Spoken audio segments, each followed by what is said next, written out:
Hello বন্ধুরা, তোমরা সবাই কেমন আছো? আশা করছি তোমরা সবাই আল্লাহর অশেষ রহমতে অনেক ভালো আছো। আজকে তোমরা দেখতে পাচ্ছ তোমাদের পঞ্চম শ্রেণীর জ্যামিতি নিয়ে আমি ইন ডিটেলস আলোচনা করব। জ্যামিতি সম্পর্কে তোমাদের যতটুকু পঞ্চম শ্রেণীর জন্য প্রয়োজন ততটুকু আমি খুব ভালোভাবে আলোচনা করার চেষ্টা করব। এই জন্য আমার ক্লাসের লেন্থটা একটু বড় হতে পারে, মনোযোগ দিয়ে দেখবা। এবং পর্বটাও একটা দুইটা থেকে তিনটাও হতে পারে, দুইটার মধ্যে ট্রাই করব শেষ করার, অথবা তিনটা হতে পারে। যদি এই কয়টা ক্লাস দেখো তোমাদের জ্যামিতি সম্পর্কে কোনো সমস্যা থাকবে না, এবং পরীক্ষায় স্যার যেখান থেকে কোশ্চেন করুক তোমরা পারবা ইনশাল্লাহ। এই জন্য ক্লাসটার না টেনে সম্পূর্ণটা দেখতে হবে এবং বন্ধুদের মাঝে শেয়ার করে দিবা, ভিডিওটাকে অবশ্যই লাইক করে দিবা। চলো আমরা শুরু করি। জ্যামিতি কি? এই জ্যামিতি তো তোমরা আগে থেকেই করে আসতেছো, আমরা এখানে পঞ্চম শ্রেণীর জন্য যতটুকু লাগবে সেটা দেখি। এই জ্যামিতি যে অংশটা আসছে, এই জ্যামিতির কথার মধ্যে যে অংশটা আছে না, শুধু কি আছে, এই যে বর্গীয় জয় জফলা জ্যা, এই জ্যা অর্থ কি? এই জ্যা অর্থ হচ্ছে আমাদের ভূমি।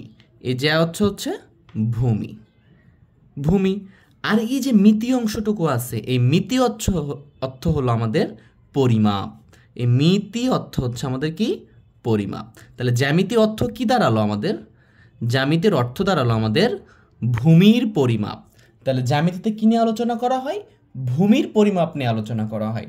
যদিও বর্তমান প্রেক্ষাপটে অনেক বিষয় নিয়ে আলোচনা করি, কিন্তু মূলত যেখান থেকে জ্যামিতি বিজ্ঞানী ইউক্লিড আবিষ্কার করছে, সেখান থেকে আমরা দেখতে পাই যে তিনি এই ভূমির পরিমাপ নিয়ে জ্যামিতিটা আবিষ্কার করছিলেন। তাহলে জ্যা অর্থ ভূমি, মিতি অর্থ পরিমাপ, সেটা হচ্ছে আমাদের জ্যামিতি। তাহলে আমরা এই জ্যামিতির অংশ থেকে আজকে যেটা আলোচনা করব সেটা হলো চতুর্ভুজ। তাহলে চতুর্ভুজ কাকে বলে? চারটি বাহু দ্বারা আবদ্ধ ক্ষেত্রকে চতুর্ভুজ বলে। যদি ডেফিনেশন লিখে দিই তোমাদেরকে তাহলে আরো ভালো বুঝতে পারবা। তাহলে চারটি বাহু দ্বারা আবদ্ধ ক্ষেত্রকে চতুর্ভুজ বলে। তাহলে চতুর্ভুজ হওয়ার জন্য কি প্রয়োজন? চারটি বাহু প্রয়োজন। তাহলে চারটি বাহু, যেমন আমি যদি তোমাদেরকে উদাহরণের মাধ্যমে দেখানোর চেষ্টা করি তাহলে এরকমটা হবে। মনে করো এইটা একটা বাহু, এইটা একটা বাহু। প্রথমে র্যান্ডমলি দেখাই, তারপর আমি তোমাদের স্কেল নিয়ে দেখাচ্ছি। এই যে একটা বাহু, এই যে একটা বাহু, দেখো এই চারটা বাহু হয়ে গেছে, তার মানে এইটা হয়ে গেছে একটা কি? চতুর্ভুজ। এখন মনে করো আমি এখানে একটা বাহু দিলাম, এখানেও একটা বাহু দিলাম, এখানেও একটা বাহু দিলাম, এবং এইখানেও একটা বাহু দিলাম, কিন্তু এইটাতেও চারটা বাহু আছে, কিন্তু এটা চতুর্ভুজ হয় নাই। কেন হয় নাই? কারণ এটা আবদ্ধ নয়। দেখো এই জায়গাতে কি আছে? ফাঁকা আছে। কিন্তু এইটা দেখো, একটা বাহু, দুইটা বাহু, তিনটা বাহু, চারটা বাহু, এবং কোনো পাশে ফাঁকা নাই, একবারে আবদ্ধ অবস্থায় আছে। তাহলে এই যে আবদ্ধ যদি থাকে তখন ওইটাকে আমরা চতুর্ভুজ বলবো। কিন্তু এখানে চারটা বাহু থাকলেই হবে না, কিন্তু আবদ্ধ নেই, তাহলে এটা চতুর্ভুজ হবে না। চারটা বাহু আছে কিন্তু আবদ্ধ না থাকার জন্য এটা চতুর্ভুজ নয়, এটা চতুর্ভুজ। চতুর্ভুজ যেরকম সোজা স্ট্রেট ফরওয়ার্ড হবে তা না। চতুর্ভুজ যদি আমরা বাঁকা করে দিই, এরকম একটা দিলাম, এরকম একটা দিলাম, এরকম একটা দিলাম, এই যে এটা দিলাম, তাহলে এই যে একটা বাহু, এই যে একটা বাহু, এই যে একটা বাহু, এই যে একটা বাহু, এবং এটা আবদ্ধ আছে, তাহলে এটা চতুর্ভুজ হবে। তাহলে চারটি বাহু দ্বারা আবদ্ধ ক্ষেত্রফলকেই বা ক্ষেত্রকে আমরা চতুর্ভুজ বলবো। এটা সোজা হতে হবে কিনা, কি মানে বাঁকা হলে সমস্যা কিনা, কোনো সমস্যা নেই। যেরকম হতে মানে যেরকমই হোক না কেন, শর্ত কি? চারটা বাহু থাকা লাগবে। তাহলে চারটা বাহু থাকলে সেটাকে আমরা কি বলবো? চতুর্ভুজ বলবো। যদি বলে চতুর্ভুজের বৈশিষ্ট্য লিখো চারটি, তাহলে কি বলবা? আমি তোমাদেরকে বলে দিচ্ছি, লিখে দিব না, এটা বাকিগুলো লিখে দিব, এটা বেশি ইম্পর্টেন্ট না, এই জন্য তারপরে ভালো করে মনে রাখো। এক নাম্বার ক্যারেক্টারিস্টিক্স বা বৈশিষ্ট্য বলতে পারো যে চতুর্ভুজের চারটি বাহু থাকবে, চারটি বাহু থাকবে, এক নাম্বার। দুই নাম্বার বলতে পারো যে চতুর্ভুজের এই যে চারটা কোণ, এই যে চারটা কোণ, এই যে চার কোণ, এই চার কোণ, চার কোণ, এই যে চারটা কোণ হয়েছে না, চার কোণ। তাহলে বলতে পারো চতুর্ভুজের চার কোণের সমষ্টি হবে 360 ডিগ্রি বা 360 ডিগ্রি। বুঝতে পারছো? দুই নম্বর বৈশিষ্ট্য বলতে পারো। এবং এখানে বলতে পারো তিন নম্বরে যে চতুর্ভুজের দুইটা কর্ণ থাকবে। যে কোনো চতুর্ভুজে কি থাকবে? দুইটা কর্ণ থাকবে। এইভাবে আমরা এই অংশটা বলতে পারি। এখন চতুর্ভুজের মধ্যে যদি আমি ইন ডিটেলস পড়তে চাই তাহলে আসবে আমাদের কয়েকটা জিনিস। সেগুলো কি?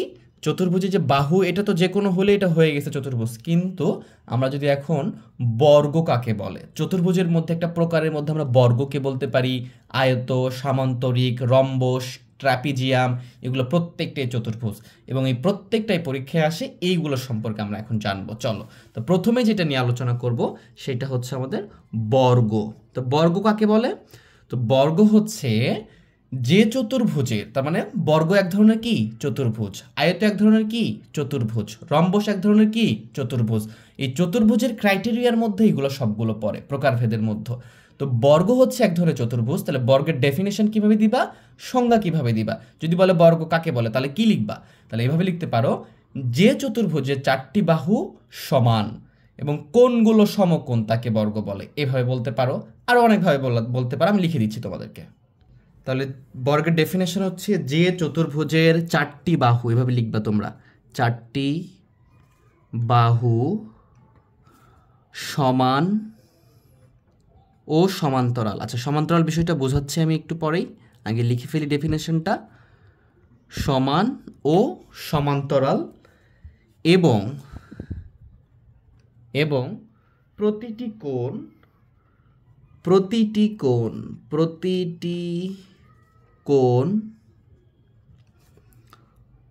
সমকোণ, প্রতিটি কোণ, এটা মূর্ধন্য লিখবা, সমকোণ, এটা বোঝাবো সমকোণ কি, তাকে বর্গ বলে, তাহলে যে চতুর্ভুজের 4টি বাহু সমান ও সমান্তরাল এবং প্রতিটি কোণ সমকোণ তাকে বর্গ বলে, এইটা একটা বলতে পারো ডেফিনেশন। আরেকভাবে বলতে পারো, যে চতুর্ভুজের 4টি বাহু সমান ও সমান্তরাল, এতটুকু ঠিক আছে। এখানে বলতে পারো এবং কর্ণদ্বয় সমান, মানে কর্ণের কথাও বলতে পারো, তাহলে এটা কি হবে, বর্গ হবে। যদিও বর্গ আঁকা তোমাদেরকে আমি দেখাচ্ছি, র্যান্ডমলি একটা দেখাচ্ছি, তারপর আমি ইন ডিটেলস ভাবে কিভাবে দাগাইতে হয়, পরীক্ষায় কিভাবে দাগাবা সেটাও দেখাচ্ছি। আচ্ছা, তার আগে যেটা বুঝি, সমান বিষয়টা তো বুঝো। সমান্তরাল কি, সমান্তরাল হচ্ছে, মনে করো এইখানে যে চতুর্ভুজটা দেখাইছি না, দেখো এই যে চতুর্ভুজ, এই চতুর্ভুজের যদি তুমি দুটা বাহু কিভাবে বর্ধিত করো, মনে করো এটাকে আমি বর্ধিত করতেছি এবং এইটাকেও বর্ধিত করতেছি, তাহলে কি হবে, এই সমান দূরত্ব বজায় রেখে সব সময় চলতে থাকবে। অথবা এইটাকে যদি বর্ধিত করো, এটাকেও যদি বর্ধিত করো, সমান দূরত্ব বজায় রেখে আজীবন চলতে থাকবে। তাহলে এরকমভাবে দুইটা বাহু তাদের মধ্যবর্তী দূরত্ব সমান রেখে চলাকে বলা হয় সমান্তরাল। যেমন এই দুটা বাহু চলতেছে, তাহলে এটা কি হবে, একটা সমান্তরাল বাহু। এই দুটো চলতেছে, তাহলে এটা কি হবে, একটা সমান্তরাল বাহু। যেমন এইখানে কিন্তু দেখো এইটা চলতেছে এবং কিন্তু এইটা দেখো যে এই যেখানে যে অ্যাডজাস্ট হয়ে গেছে, তাহলে এই বাহুটা আর এই বাহুটা দুটো কি সমান্তরাল বাহু নয়, কিন্তু এইটা আর এইটা কিন্তু সমান্তরাল, এই বাহুটা আর এই বাহুটা কি সমান্তরাল নয়। তাহলে এরকম এটাকে আমরা বলবো সমান্তরাল। যেমন তোমরা রেল লাইনটা বুঝতে পারো, রেল লাইনটা দেখবা, যারা তোমরা দেখছো, এইভাবে রেল লাইনটা বাঁকা হয়ে চলে গেল, পরের যে পার্টটা আছে সেটা এভাবে বাঁকা হয়ে চলে গেছে, মানে এই দুটোর মধ্যবর্তী দূরত্ব একই আছে। তাছাড়া তো ট্রেনের চাকাগুলো চলতে পারবে না, এই জন্য রেল লাইনকে আমরা একটা বলতে পারি সমান্তরালের উৎকৃষ্ট উদাহরণ। এইটা হচ্ছে একটা সমান্তরাল। তাহলে এইটা হচ্ছে সমান্তরাল বিষয়টা, আশা করি বুঝছো। এখন সমকোণ বিষয়টা তোমাদেরকে একটু বুঝাই, তারপরে বর্গ আঁকা শেখাবো। তা আমাদের পৃথিবীটা কি, আমাদের পৃথিবীটা হচ্ছে গোল। যদি চিন্তা করো যে এটা হচ্ছে একটা পৃথিবী, চিন্তা করতে পারো, তো এই পৃথিবীকে আমরা যদি ভাগ করি, এরকম করে মাঝখান দিয়ে ভাগ করলাম একটা, এই মাঝখান দিয়ে একটা ভাগ করলাম, তাহলে কি হলো, এই পুরো পৃথিবীটা হচ্ছে আমাদের 360 ডিগ্রি। কত ডিগ্রি, 360 ডিগ্রি। যখন এটাকে একটা ভাগ করেছি তখন কি হয়েছে, 360-এর অর্ধেক হয়ে গেছে না, 360-এর কত অর্ধেক, মানে কত, 180। এটাকে যখন আবার ভাগ করছি তখন 180-এর অর্ধেক হয়ে গেছে, মানে কত ডিগ্রি হয়েছে, 90 ডিগ্রি। তার মানে এই অংশগুলো কত ডিগ্রি করে হয়েছে, প্রত্যেকটা হয়ে গেছে 90 ডিগ্রি। মানে এইখানে যে কোণ উৎপন্ন হয়েছে না, এই কোণের প্রত্যেকটা হয়েছে কত ডিগ্রি করে, 90 ডিগ্রি। এই যে কোণের 90 ডিগ্রি করে হয়েছে। এখন এই 4টা 90 যোগ করে দাও, 360 ডিগ্রি হবে। বুঝতে পারছো? তাহলে এইভাবে যে সোজা আসতেছে, যে সোজা যাচ্ছে, তার মানে এখানে যে কোণ উৎপন্ন হয় সেটা হচ্ছে 90 ডিগ্রি। এই দেখো এই বাহুটা সোজা, এই বাহুটাও সোজা আসতেছে, তাহলে এখানে যে কোণ উৎপন্ন হয় সেটাও কি বলবো আমরা, 90 ডিগ্রি। সিমিলার হইতে এখানেও যে কোণটা উৎপন্ন হয় সেটাকে কি বলবো আমরা, 90 ডিগ্রি। দেখো এই যে সোজা রেখা, তার মানে এইগুলো প্রত্যেকটাই 90 ডিগ্রি। আর এই 90 ডিগ্রি বা 90 ডিগ্রিকে আমরা বলি এক সমকোণ বা সমকোণ বলা হয়। তাহলে বুঝতে পারছো সমকোণ মানে কি, বুঝতে পারছো তোমরা, আশা করি বিষয়টা বুঝতে পারছো। তাহলে সমকোণ যদি বলে যে এক সমকোণ সমান কত ডিগ্রি, বা যদি বলে যে সমকোণ সমান কত ডিগ্রি, তাহলে বলবা 90 ডিগ্রি। এক সমকোণ আর সমকোণ বলা একই কথা। তাহলে এক সমকোণ বা সমকোণ কত ডিগ্রি, 90 ডিগ্রি। তাহলে এই যে চতুর্ভুজের প্রতিটি কোণ, আমি যে বলছি প্রতিটি কোণ কি হবে, সমকোণ হবে, মানে 90 ডিগ্রি করে হবে। ঠিক আছে, তাহলে আমরা এটাই আঁকানোর ট্রাই করব। কিভাবে আঁকাবো একটু দেখাচ্ছি তোমাদেরকে, একটু পরে দেখাচ্ছি। তাহলে নর্মালি হচ্ছে এই মনে করো এই বাহুটা এবং এই বাহুটা যদি সমান হয়, তখন এইখানে যে কোণ মানে চতুর্ভুজটা হবে, এইটাকে আমরা তখন বর্গ বলবো। মানে এইটা এই বাহু সমান এই বাহু, এই বাহু, এই বাহু, এই চারটা বাহু কি হবে? সমান হবে। এবং এইখানে দেখো এই যে সোজা আসছে না, এই যে কোণ দেখো, এই কোণটাই না, এই কোণের রিপ্লেস না এটা বলো তো? এই যে এই যে এই যে এই যে সোজা এই কোণটা, এই কোণ কি করছে? রিপ্লেস করছে। তোমার মানে কি এটা কি 90 ডিগ্রি হবে? সিমিলার হচ্ছে দেখো, এই যে সোজা গেছে, এই যে সোজা আসছে, এই যে সোজা গেছে, সোজা আসছে, দেখো তো এই কোণের রিপ্লেস না, এই যে এই কোণটা, এই কোণের রিপ্লেস কিন্তু এটা, তাহলে এটাও 90 ডিগ্রি। সিমিলার ওয়েতে এই যে দেখো, এই যে সোজা গেছে, এই যে সোজা আসছে, তার মানে এখানে কোণ উৎপন্ন হয়েছে না, এই যে দেখো সোজা গেছে, সোজা আসছে, তাহলে এই যে দেখো এইটা সোজা গেছে, সোজা আসতেছে, এই যে গেছে, এই আসছে, এই গেছে, এই আসছে, তাহলে এটাও 90 ডিগ্রি। সিমিলার ওয়েতে এই যে বাহুটা আর এই বাহু, এই যে এই বাহুটা আর এই বাহু দেখো এখানেও 90 ডিগ্রি, তাহলে চারটা কোণে কি হয়েছে? 90 ডিগ্রি বা সমকোণ উৎপন্ন করছে। বুঝতে পারছো? তার মানে এইভাবে সোজা স্ট্রেট ফরওয়ার্ড ওপর থেকে নিচে আসছে এবং নিচ থেকে এক সাইডে দিচ্ছে, ডানে গেছে অথবা বামে গেছে। তাহলে এরকম পাইলে খুব সহজে মনে রাখবা এখানে 90 ডিগ্রি উৎপন্ন হয়েছে কোণের মান এবং একটা সমকোণ হয়েছে। এই জন্য আমরা বলছি যে বর্গের প্রতিটি কোণ কি হবে? সমকোণ হবে। এইখান থেকে যদি আমি বরাবর এই বরাবর যে রেখাগুলো টানি, এটাকে বলা হয় কর্ণ। কি বলা হয়? কর্ণ। এই যে কর্ণ, এই কর্ণদ্বয় সমান হয়। তোমরা এইভাবে ডেফিনেশনটা দিতে পারো। তাহলে এখন আমরা চলে যাই চিত্র কিভাবে আঁকাবো। চিত্র আঁকানোটা আমরা শিখে নিই ভালো করে। চলো আমরা চিত্র আঁকানো শিখি। তাহলে প্রত্যেকটা স্টেপ ভালো করে খেয়াল করবা। একটা স্কেল নিয়ে নিবা, একটা পেন্সিল নিবা, দুটা পেন্সিল নিবা, একটা কাটা কম্পাসের সাথে পেন্সিল নেবা। হ্যাঁ, এটা ভালো করে একটু টাইট দিয়ে নিবা, তাহলে তোমরা চিত্রটা ভালো দাগাতে পারবে। অবশ্যই দুটা পেন্সিল নিবা, একটা স্কেল নিয়ে নিবা। তাহলে বর্গের মানে চারটা বাহু সমান হয়, তাহলে আমরা যে কোনো একটা বাহু নিয়ে নিব, একটা বাহুর পরিমাপ নিয়ে নিব। আচ্ছা, তুমি যে কোনো কিছু নিতে পারো। আমি এখানে 5 সেন্টিমিটার নিচে, দেখো এখান থেকে শুরু হয়, এখান থেকে নিবা না, এখান থেকে নিবা, এখান থেকে এই যে দাগ আছে না, দাগ থেকে। তাহলে এখান থেকে আমি 5 মিটার নিয়ে নিচ্ছি, 5 সেন্টিমিটার, এই যে 5 সেন্টিমিটার নিয়ে নিলাম। এই বাহুটার নামও দিতে পারো, তাহলে আমরা 5 সেন্টিমিটার একটা বাহু নিয়ে নিলাম। এ বাহু বলতে পারো এটাকে, এ বাহু বলতে পারো। 5 সেন্টিমিটার নিয়ে নিলাম। প্রত্যেকটা স্টেপ ভালো করে খেয়াল করো। এরপরে যে কাজটা করবা সেটা হচ্ছে এখান থেকে একটা যে কোনো একটা রশ্মি নিয়ে নিবা। যে কোনো একটা কি করবো আমরা? যে কোনো একটা রশ্মি নিয়ে নিই। যে কোনো রশ্মি হতে পারে। তাহলে যে কোনো রশ্মি মানে যে কোনো রশ্মি, এটার কোনো নির্দিষ্ট পরিমাপ নাই। এটা বড় করে নিবা, একটু বড় করে নিবা। আমি একটা রশ্মি নিয়ে নিলাম। এই রশ্মির নাম দিতে পারো অথবা নাম না দিলেও হবে তোমাদের এখন। তাহলে এই যে বিন্দুটা আছে, এই বিন্দুতে এই অংশটা সেট করে দিবা, কাটা কম্পাসে এটা সেট করবা। খুব ইম্পর্টেন্ট বিষয়টা, ভালো করে বোঝো। নিয়ে আমরা একটা যে কোনো বৃত্তচাপ আঁকবো। এই বৃত্তচাপের পরিমাপটা ফিক্সড করে নিব। দেখো আমরা এতটুকু নিলাম। এই যেটা নিছো এটা কিন্তু আর চেঞ্জ করা যাবে না, এটা ফিক্সড থাকবে। এটাকে খুব পরিষ্কার অবস্থায় রাখতে হবে। একটু দাগ পড়ে গেল আমার। তাহলে এই যে দেখো, এই যে এটাকে একটা কী নিচ্ছি, এটা একটা বৃত্তচাপ নিচ্ছি আমরা। একটা কী করতেছি, এই যে দেখো একটা বৃত্তচাপ নিয়ে নিলাম। এই পরিমাপটা যেটা নিছি না, এটা নড়ানো যাবে না, একবারে ফিক্স থাকবে। এখন এখান থেকে আমি এই যে এখানে যেটা মিলিত হয়েছে না বাহুতে আমাদের বৃত্তচাপটা, সেখান থেকে আরেকটা বৃত্তচাপ নিব। দেখো এইখানে ছেদ করছে বৃত্তচাপকে, এই ছেদ বিন্দু থেকে আরেকটা নিয়ে এখানে একটা, এই যে দেখো নড়ে যাচ্ছে। তাহলে আমাদের এই যে বিন্দুটাতে যে পয়েন্টটা হয়েছে সেখান থেকে কী করবো, আরেকটা বৃত্তচাপ আমি এখানে নিব এবং এখান থেকে দুইটা বৃত্তচাপ আঁকবো। এই যে দেখো দুইটা বৃত্তচাপ আঁকছি। সিমিলার ওয়েতে এই যে বৃত্তচাপটা এখানে মিলিত হয়েছে, এই অংশ থেকে এখানে আরেকটা বৃত্তচাপ দাও। তাহলে এই যে মিলিত হয়ে গেছে না, আমাদের কাজটা হয়ে গেছে। এখান থেকে আমরা একটা লম্ব রেখা টেনে নিব। কি করব? লম্ব রেখা। কিভাবে টানবা? এই যে পেন্সিলের মাথাটা মিডিল পয়েন্টটা আগে যুক্ত করবা, তারপরে স্কেল ঢুকাই দিবা, এখানে স্কেল লাগাই দিবা। ঠিক আছে? এইভাবে আবার পেন্সিলের পয়েন্টটা এখানে ঢুকাবা, তারপর স্কেল অ্যাড করবা, আবার চেক করবা মিডিল পয়েন্ট ঠিক আছে কিনা, আবার চেক করবা ঠিক আছে কিনা। এরপরে বড় করে এক টান দিবা, ছোট টান না, বড় করে টান দিবা। এই যে টান দিয়ে দিচ্ছি। তাহলে দেখো আমাদের এই যেটা, এটা হচ্ছে আমাদের লম্ব। এটা কি হয়েছে আমাদের? লম্ব। তুমি নাম দিতে পারতে এইভাবে যে বি ই, একটা রশ্মি নিছি আমরা, বি কি নিছি, একটা রশ্মি নিছি, এবং বি রশ্মি থেকে বি বিন্দুতে এখানে আমরা লম্ব রাখছি। এটাকে নাম দিতে পারো যে এফ লম্ব, নাম দিতেও হবে, কোনো সমস্যা নেই, এফ লম্ব দিলাম। এরপরে আমরা যে রেখাটা নিয়েছিলাম 5 সেন্টিমিটার রেখা নিচ্ছি। এই 5 সেন্টিমিটার রেখার এক কাটা কম্পাস দিয়ে পরিমাপটা করে নিব আমরা এখান থেকে। দেখো পুরো 5 সেন্টিমিটার হয়েছে, একবারে দুই প্রান্তটা খেয়াল করো, দুই প্রান্তে ঠিক আছে।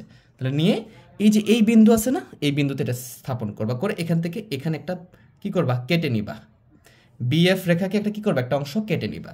আবার এখানে ধরেই রাখবা, চেঞ্জ করবা না, করে এখান থেকে বি অংশ একটা কেটে নিবা। ঠিক আছে? কেটে নিলাম। দেখো চেঞ্জ করবো না, আমরা একই পরিমাপ থাকবে, যেহেতু চারিদিকে বাহুটার সমানের জন্য। আবার এই পরিমাপটা আমরা যেই পরিমাপ নিয়েছিলাম এটা কিন্তু নড়াইনি কাটা কম্পাসটা আমি। তাহলে এখান থেকে আবার এখানে কেটে নেব একটা অংশ। আবার এই অংশটা আমি কি করব, এই বিন্দুতে দিয়ে এখান থেকে এই অংশটা কেটে নিব। জাস্ট আমার হয়ে গেছে। এখন কি করব আমি? এখন খালি যোগ করে দিব। দেখো এই যে বিন্দুটা আছে এখান থেকে এই বিন্দুটা আমরা বলতে পারি যে এইখান থেকে যে এটা হয়েছে আমার মোটামুটি বলতে পারি যে, মনে করো এটা ডি বিন্দুতে কি করছে, সেট করছে। এখন থেকে এখানে অংশটা আমি কেটে নিছি, বি থেকে সি পর্যন্ত একটা অংশ কেটে নিছি, এখন সি ও ডি যোগ করতে পারি, এভাবে বলতে পারো, অথবা ডিরেক্টলি যোগ করে দিতে পারো, যে মিডিল পয়েন্টে নিয়ে পরে স্কেল লাগাই দিবে এভাবে।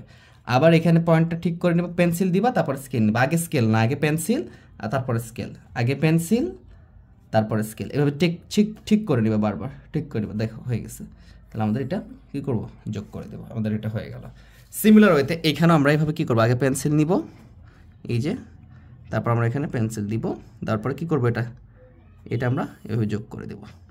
তাহলে আমাদের কি হয়ে যাবে, দেখো এই অংশটার নাম দিলাম আমরা এ। তাহলে এ বি সি ডি একটা উদ্দিষ্ট বর্গ। আশা করি বিষয়টা বুঝতে পারছো। এখন দেখো এই বর্গের এই বাহুটাও কি এ, মানে 5 সেন্টিমিটার, কারণ আমরা 5 সেন্টিমিটার নিয়েই কেটে নিছি, এই 5 সেন্টিমিটার করে। এটাও 5 সেন্টিমিটার, এটাও 5 সেন্টিমিটার, অথবা এ নাম দিতে পারো 5 সেন্টিমিটার, এটাও 5 সেন্টিমিটার। তার মানে যে চতুর্ভুজের 4টি বাহুই সমান হয় এবং সমান্তরাল, দেখো এই বাহুটা কি তুমি যদি বর্ধিত করো, এটাকে বর্ধিত করো, এটা চলতেই থাকবে, দুইটা নির্দিষ্ট দূরত্ব বজায় রেখে, এইটাও চলতে থাকবে। এই জন্য বাহুটাও কি সমান্তরাল, এবং প্রতিটি কোণ, দেখো এই যে কোণটা দেখো তো সোজা আসছে না, এই সোজা আসছে না, দেখো তো এটার সাথে মিলতেছে কিনা, প্রত্যেকটা কোণই সমকোণ এবং প্রত্যেকটা কোণ 90 ডিগ্রি করে। তার মানে এইভাবে আমরা বর্গ আঁকতে পারি। বুঝতে পারছো? তাহলে এভাবে বর্গ আঁকবা, এটা বর্গের ডেফিনেশন। এখন যদি বলে বৈশিষ্ট্য কি করবা, তাহলে তোমাদেরকে আমি বৈশিষ্ট্যটা বলে দিচ্ছি, তোমরা এটা নোট করে নাও। কিভাবে নোট করবা এটা আমি বলে, দেখো 1 নম্বর বৈশিষ্ট্য হতে পারে কি, ক্যারেক্টারিস্টিক্স 1 নম্বর। তাহলে বর্গের 4টি বাহু সমান, 4টি বাহু সমান 1 নম্বর হলো। 2 নম্বর কি, আচ্ছা 1 নম্বরে সমান ও সমান্তরাল বলতে পারো, বর্গের 4টি বাহু সমান ও পরস্পর সমান্তরাল, এটা বলতে পারো। 2 নম্বর বলতে পারো বর্গের 4টি কোণই সমকোণ, বর্গের 4টি কোণ কি সমকোণ। 3 নম্বর বলতে পারো কোণগুলো বিপরীত কোণগুলো সমান, মানে কি এই কোণ সমান এই কোণ, এই কোণ সমান এই কোণ, এটা বলতে পারো। 4 নম্বরে বলতে পারো যে বর্গের 4টি কোণের সমষ্টি 360 ডিগ্রি, বর্গের 4টা কোণ, এই কোণ এই কোণ এই কোণ এই কোণ, এই 4টা কোণের সমষ্টি 360 ডিগ্রি। তাহলে পজ করে করে এগুলো বৈশিষ্ট্যটা তোমরা লিখে ফেলবা। এবং আরেকটা লিখতে পারো যে বর্গের কর্ণদ্বয়, এই যে কর্ণটা এখান থেকে আসবে এবং এই যে কর্ণটা এখানে যাবে, ছোট তো তোমাকে দেখাইছি, এই যে কর্ণটা এবং এই যে কর্ণটা, কর্ণদ্বয় পরস্পর সমান, কর্ণদ্বয় পরস্পর কি সমান। এই যে 4টা বলে দিলাম, আরও করা যাবে, আরও অনেকগুলো করা যাবে। তাহলে এইগুলা তোমরা লিখে ফেলো। এই কোণগুলো 90 ডিগ্রি, এই কোণ নিয়ে আমরা আরেকটা ক্লাসে আলোচনা করব। তাহলে আমরা এটাতে কি শিখলাম, বর্গ শিখলাম। এরপরের বিষয়টাও শিখে নিই আমরা। এরপর যে বিষয়টা দেখব সেটা হচ্ছে আয়ত। তা আয়ত কাকে বলে, বর্গ তো দেখলাম 4টা বাহু সমান ও সমান্তরাল থাকলে বর্গ। তাহলে আয়ত হচ্ছে যে চতুর্ভুজের বিপরীত বাহুগুলো সমান ও সমান্তরাল, এখানে 4টা বাহু সমান হবে না। তাহলে কি লিখবা, যে চতুর্ভুজের, যদি লিখে দিই তোমাদেরকে, যে চতুর্ভুজের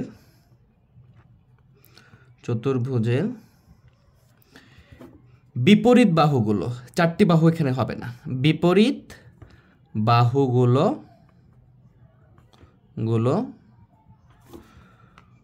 সমান ও সমান্তরাল, সমান ও কি, সমান ও সমান্তরাল, যে চতুর্ভুজের বিপরীত বাহুগুলো সমান ও সমান্তরাল এবং প্রতিটি কোণ সমকোণ, এখানেও বলতে পারো। এটাতে কিন্তু মিল আছে বর্গের সাথে, প্রতিটি কোণ সমকোণ, অথবা কর্ণদ্বয় সমান, তাও হবে, প্রতিটি কোণ আচ্ছা এটা তো সমকোণ, তাকে আয়ত বলে, আয়ত বলে। আচ্ছা আয়ত কিভাবে আঁকবো এইটাও তোমাদেরকে দেখাই। এইটার মতো বর্গের সাথে এটার মিল আছে কিছু অংশ, ঠিক আছে, যেটা ডিফারেন্স সেটা আমরা একটু দেখাচ্ছি তোমাকে। এইখানে যে কাজটা করবে, এখানে আমাদের 2টা বাহু নিয়ে নিতে হবে, কারণ বর্গের 4টা বাহু সমান ছিল, জন্য একটা বাহু নিলে হয়েছে, কিন্তু এখানে বিপরীত বাহুগুলো কি হবে, সমান হবে, মানে 2টা বাহু নিতে হবে আমাকে। তাহলে আমি যে কোনোভাবে 2টা বাহু নিয়ে নিতে পারি। দেখো আমি এখান থেকে আমি একটা বাহু নিলাম, মনে করো 6 সেন্টিমিটার, এই যে এখান থেকে একটা বাহু দিলাম 6 সেন্টিমিটার, এই যে দেখো 6 সেন্টিমিটার নিয়েছি। আরেকটা বাহু নিচ্ছে এখান থেকে 4 সেন্টিমিটার। আচ্ছা 2টা বাহুর মধ্যে 2 সেন্টিমিটার ডিফারেন্স রাখবা, তাহলে চিত্রটা স্পষ্ট হবে। 1 সেন্টিমিটার রাখলেও হবে, কিন্তু অতটা ভালো হয় না আর কি। এই দেখো আমি এখানে 4 সেন্টিমিটার নিলাম, তাহলে এটা ছিল আমার 6 সেন্টিমিটার, দিয়ে দিলাম এটা এ বাহু, হ্যাঁ, এবং এইটা হচ্ছে আমাদের বি বাহু বললাম, এটা 4 সেন্টিমিটার। এবং এখানে আমরা একটা রশ্মি নিয়ে নিব, যে কোনো একটা রশ্মি নিয়ে নিচ্ছি। দেখো দেখতে পাচ্ছ তোমরা? আচ্ছা, একটু উপরে উঠে নিই আমি যেন ভালো করে বুঝতে পারো। আমি যে কোনো একটা রশ্মি নিয়ে নিচ্ছি, এই রশ্মিটা নিচ্ছি এখান থেকে, এটা বড় করে নিব কোনো পরিমাপ ছাড়া, উইদাউট মেজারমেন্ট, ঠিক আছে? আমরা যে কোনো পরিমাপ ছাড়া নিয়ে নিব। নিয়ে নেওয়ার পরে এটাকে নামকরণ করতে পারো যে তুমি এটা বিই রশ্মি নিচ্ছ, অথবা যে কোনো নাম করতে পারো, তোমার ইচ্ছা এটা। এরপরে এই যে বি বিন্দুতে আমরা আগের মতো করে একটা বৃত্তচাপ নিব এবং এখানে একটা লম্ব রাখবো। লম্ব আঁকার নিয়মটা যেটা শিখেছি আমি, ওইটাই হচ্ছে লম্ব আঁকানোর নিয়ম। এটা যে কোনো পরিমাপ হতে পারে, ঠিক আছে? এই পরিমাপটা ফিক্সড থাকবে পরে, ভালো করে টাইট দিয়ে নিবা। তাহলে এখানে একটা বৃত্তচাপ এঁকে ফেললাম, এই যে একটা বৃত্তচাপ হয়ে গেল আমাদের। এই বৃত্তচাপ যেখানে মিলিত হয়েছে সেই বিন্দুতে আবার এইটা ধরে সেম পরিমাপ নিয়ে এখানে আরেকটা বৃত্তচাপ হবে আমাদের। এখান থেকে আবার যেখানে মিলিত হয়েছে সেখান থেকে আবার এখানে একটা বৃত্তচাপ, আবার এখানে একটা বৃত্তচাপ। সিমিলার যেখানে মিলিত হয়েছে সেখান থেকে আবার কি করব, ভালো করে খেয়াল করতে হবে, যেখানে মিলিত সেখান থেকে নিতে হবে, এখান থেকে আরেকটা বৃত্তচাপ দিয়ে দেবো। তাহলে আমাদের এটা কি হয়ে গেল, লম্ব আঁকার জন্য প্রস্তুত হয়ে গেছে। আমরা একটা লম্ব রেখা টেনে নিব। তাহলে আমরা এই জন্য এখানে মিডিল পয়েন্টটা ধরে এখানে স্কেলটা লাগাবো। তারপর আমরা এখানে মিডিল পয়েন্টটা ধরে এই হাতে একটু চাপ দিব, আবার এখানে দেখবো ঠিক আছে কিনা, এটা চেক করব, এটাও চেক করবো, করে বড় করে একটা টান দিব। এই যে আমাদের এটা একটা লম্ব রেখা হয়ে গেল, ঠিক আছে? এবং এই লম্ব রেখার এটাকে নাম দিতে পারো যেটা এফ, একটা এফ, বিএফ একটা লম্ব, কার উপরে, বির উপরে বিএফ একটা লম্ব। এখন যে কাজটা করবা এখন সেটা হচ্ছে এই যে প্রথম বাহুটা, এই বাহুর পরিমাপ নিয়ে নিবা। এখান থেকে আমরা এই যে 6 সেন্টিমিটার নিয়ে নিয়েছিলাম, এটার পরিমাপটা নিয়ে নিব, এখানে মেজারমেন্ট করে ফেলবো আমরা। এই তো আমরা 6 সেন্টিমিটার নিয়ে নিলাম। তাহলে 6 সেন্টিমিটার যখন নিয়ে নিছি, এখন এই যে বি বিন্দু থেকে এখান থেকে এটাও 6 কাটতে পারো বা এদিকে কাটতে পারো, তোমার ইচ্ছা। তো আমি এদিকে বড় নিছি, এজন্য এদিকে কেটে দিলাম, বি থেকে কাটলাম। তাহলে এখানে আর কাটা যাবে না, এখান থেকে কেটেছি। এখন এখান থেকে তাহলে কোনটা কাটবো, এই পরেরটা কাটবো। তুমি এখান থেকে এইদিকেও কাটতে পারো, এইদিকে কাটতে পারো, যে কোনো একদিকে কাটবা। তো যেদিকে কাটবা এই দিকে আর কাটা যাবে না। তাহলে এটা যেহেতু 6 নিয়েছি, তাহলে এরপর একটা 4 নিতে হবে আমাকে। তাহলে আমি এখানে 4 থেকে একটা পরিমাপ নিয়ে 4টা নিয়ে নিই।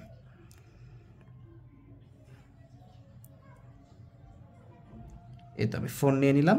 তাহলে 4 বাহুটা কী হবে, এই যে এইদিকে একটা দিবা 4, কারণ এই দুটা বাহু কী হবে, পরস্পর সমান হবে। তাহলে আমরা এখান থেকে যেহেতু পাইছি, এখান থেকেও 4 নিয়ে নেব, দুইটা একবারে টেনে ফেলবো, ঠিক আছে? এই যে 4 নিয়ে নিলাম। আর এই যে 6 সেন্টিমিটার, তাহলে এদিকে দিয়েছি না, তার মানে কি এখানেও একটা বাহু থাকবে 6 সেন্টিমিটারের। তার মানে এখান থেকে 6 সেন্টিমিটার আবার পরিমাপটা নিব, নিয়ে নিলাম। তাহলে এখান থেকে আবার 6 দিয়ে দিবা, এই যে 6 দিয়ে দিলাম। কেন নিলাম এটা একটু পরে, একটু এই যে আমরা যোগ করে দিলেই বুঝতে পারবা। তাহলে এখান থেকে আমরা এই অংশটা আবার যোগ করে দেবো। এখানে নামকরণ করতে পারো, এটা সি বিন্দু, এটা ডি বিন্দু, এটা এ বিন্দু। তাহলে এ ও ডি যোগ করি, সি ও ডি যোগ করি, তাহলেই হয়ে গেল। তাহলে আমাদের এ বি সি ডি একটা আয়ত হয়ে যাবে। তাহলে দেখো এইটা আমরা এখান থেকে এটা এখানে নিচ্ছি এবং এটা নিচ্ছি, এবার ভালো করে নিয়ে এবার যোগ করে দেবো। পয়েন্টগুলো মিলতে হবে না, ছাড়া কিন্তু নাম্বার দিবেন না স্যার। তাহলে আমাকে এখানে পয়েন্ট নিলাম, এই যে আমাদের এখানে একটু পয়েন্টগুলো মিলাই নিবা, তারপরে এখান থেকে নিয়ে এখানে আবার লাগাই দিবা, দিয়ে মিলাই দিবা। তাহলে দেখো এখন এ বি সি ডি একটা আয়ত হয়ে গেছে। এখন দেখো এই যে বাহুটা এবং এই যে বাহুটা, এই বাহু বিপরীত বাহু পরস্পর সমান, এই বাহুটা সমান, মানে এটাও 6 সেন্টিমিটার। এই জন্য আমরা এইভাবে পরিমাপটা নিয়েছি, এটাও 6 সেন্টিমিটার এবং এটাও 4 সেন্টিমিটার এবং এটাও 4 সেন্টিমিটার। এই জন্য বলতেছে বিপরীত বাহুগুলো পরস্পর কি সমান ও সমান্তরাল, এবং কোণগুলো সমকোণ। দেখো আগে যে আমাদের বর্গের যে কোণটা ছিল, দেখো বর্গের কোণগুলো কেমন ছিল, দেখো সোজা গেছে সোজা আসছে, কিন্তু বর্গের 4টা বাহুই সমান ছিল। এইভাবে আয়তরও দেখো খেয়াল করতে হবে, আয়তরও কোণগুলো কিন্তু সোজা গেছে সোজা আসছে, জন্য আয়তর কোণগুলো সমকোণ বা 90 ডিগ্রি। কিন্তু বাহুটা এই বাহু আর এই বাহু সমান, এই বাহু সমান, এই 4টা বাহু সমান না, এটা কি সমান কিন্তু নয়। তাহলে এটাই হচ্ছে এই আয়ত এবং বর্গের মধ্যে ডিফারেন্স। আশা করি বুঝতে পারছো বিষয়টা। যদি আমি এখান থেকে তোমাদের বৈশিষ্ট্যের কথা বলি, তাহলে তুমি এখানেও এখানে কি বৈশিষ্ট্য লিখবে, 1 নম্বরে লিখবা যে আয়তের বিপরীত বাহুগুলো সমান ও সমান্তরাল, 2 নম্বর লিখবা যে কোণগুলো প্রত্যেকটি কোণই সমকোণ, 3 নম্বর লিখবা 4টি কোণের সমষ্টি 360 ডিগ্রি, 4 নম্বরে লিখবা এই যে কর্ণদ্বয়, এখান থেকে টেনে দিলে কর্ণ হবে, এখান থেকে টেনে দিলে কর্ণ হবে, কর্ণদ্বয় পরস্পর সমান। এইভাবে বৈশিষ্ট্যগুলো লিখবা পজ করে করে। তো যদি ক্লাসটা ভালো লেগে থাকে বন্ধুদের মাঝে শেয়ার করে দিবা, ভিডিওটা একটা লাইক করে দিবা, অবশ্যই চ্যানেলকে সাবস্ক্রাইব করে দিবা। সবাই ভালো থেকো, সুস্থ থেকো, আল্লাহ হাফেজ।